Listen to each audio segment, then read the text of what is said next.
Hello, welcome to another reading time. Today's book is called A Chair for My Mother by Vera B. Williams.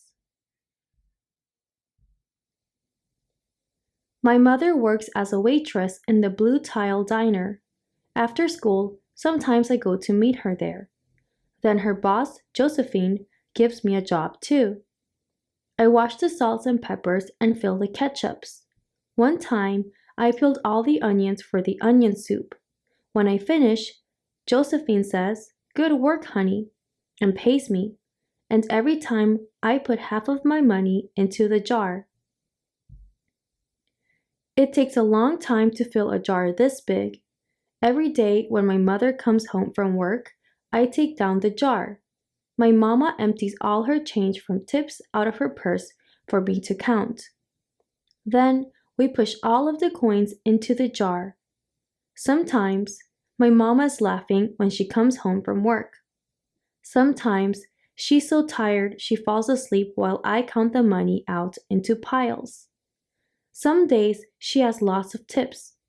Some days she has only a little. Then she looks worried. But each evening, every single shiny coin goes into the jar. We sit in the kitchen to count the tips. Usually, Grandma sits with us too. While we count, she likes to hum. Often, she has money in her old leather wallet for us. Whenever she gets a good bargain on tomatoes or bananas or something she buys, she puts by the savings and they go into the jar. When we can't get a single other coin into the jar, we are going to take out all the money and go and buy a chair. Yes, a chair. A wonderful, beautiful, fat, soft armchair. We will get one covered in velvet with roses all over it. We are going to get the best chair in the whole world. That is because our old chairs burned up. There was a big fire in our other house. All our chairs burned. So did our sofa, and so did everything else. That wasn't such a long time ago. My mother and I were coming home from buying new shoes. I had new sandals. She had new pumps. We were walking to our house from the bus. We were looking at everyone's tulips. She was saying she liked red tulips, and I was saying I liked yellow ones. Then we came to our block. Right outside our house stood two big fire engines. I could see lots of smoke. Tall orange flames came out of the roof. All the neighbors stood in a bunch across the street. Mama grabbed my hand and we ran. My Uncle Sandy saw us and ran to us. Mama yelled, "Where's Mother?" I yelled, "Where's my grandma?" My Aunt Ida waved and shouted, "She's here, she's here. She's okay. Don't worry." Grandma was all right. Our cat was safe too, though it took a while to find her. But everything else in our whole house was spoiled. What was left of the house was turned to charcoal and ashes. We went to stay with my mother's sister, Aunt Ida, and Uncle Sandy. Then we were able to move into the apartment downstairs. We painted the walls yellow. The floors were all shiny, but the rooms were very empty. The first day we moved in, the neighbors brought pizza and cake and ice cream, and they brought a lot of other things too. The family across the street brought a table and 3 kitchen chairs. The very old man next door gave us a bed from when his children were little. My other grandpa brought us his beautiful rug. My mother's other sister, Sally, had made us red and white curtains.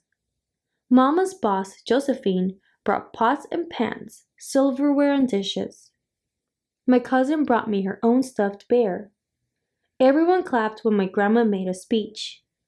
"You are all the kindest people," she said, "and we thank you very, very much. It's lucky we're young and can start all over." That was last year, but we still have no sofa and no big chairs. When Mama comes home, her feet hurt. There's no good place for me to take a load off my feet. she says. When Grandma wants to sit back and hum and cut up potatoes, she has to get as comfortable as she can on a hard kitchen chair. So that is how come Mama brought home the biggest jar she could find at the diner, and all the coins started to go into the jar. Now the jar is too heavy for me to lift down. Uncle Sandy gave me a quarter. He had to boost me up so I could put it in. After supper, Mama and Grandma and I stood in front of the jar. Well, I never would have believed it, but I guess it's full, Mama said. My mother brought home little paper wrappers for the nickels and the dimes and the quarters.